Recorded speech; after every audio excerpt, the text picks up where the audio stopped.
Hello everyone, जैसा कि आप जानते हैं इंडिया में इनकम टैक्स स्लैब सिस्टम के अकॉर्डिंग एप्लीकेबल होता है एंड जैसे जैसे आपकी इनकम इंक्रीज होती रहती है आपका इनकम टैक्स स्लैब भी चेंज हो जाता है। इस साल गवर्नमेंट ने अपने एग्जिस्टिंग स्लैब में कोई भी चेंजेस नहीं किए हैं। That means the income tax slab for this financial year, that is financial year 18-19 will be the same that of last year. इस वीडियो में हम आपको डिफरेंट टैक्स स्लैब्स के बारे में बताएंगे जो हर टैक्स पेयर को अपनी इनकम टैक्स रिटर्न फाइल करने से पहले पता होना चाहिए।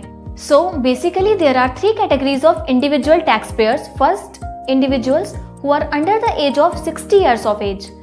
Under this, अगर आपकी इनकम 2.5 लाख रुपीस तक है तो आपके ऊपर कोई भी टैक्स एप्लीकेबल नहीं होता है। बट अगर आप 2.5 से 5 लाख की इनकम ग्रुप के बीच में आते हैं तो आप पर जो टैक्स एप्लीकेबल होगा दैट इज 5%। 5 to 10 लाख के बीच की इनकम ग्रुप में आने वाले लोगों का टैक्स 20% रहता है। एंड आफ्टर दिस अगर आपकी इनकम 10 लाख से ज्यादा है तो आप पर 30% टैक्स लगेगा। Second, resident senior citizen who are 60 years or above but below than 80 years of age. Under this, no tax will be levied for individuals whose income is less than 3 lakhs rupees. But for individuals जो 3 to 5 lakhs के बीच में है जिनकी income, उन पर 5% tax applicable होता है। And for individuals जिनकी इनकम 5 to 10 lakhs रुपीस के बीच में है 20% tax will be charge. After that अगर आपकी इनकम 10 लाख से ज्यादा है तो आपके ऊपर 30% टैक्स एप्लीकेबल होगा।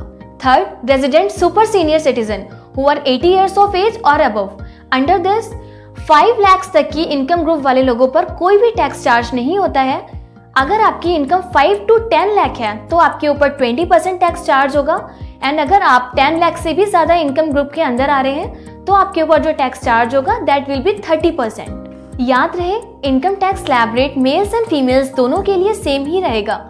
इनकम टैक्स स्लैब के बारे में डिटेल में जानने के लिए नीचे दिए गए लिंक पर क्लिक करें। Thank you.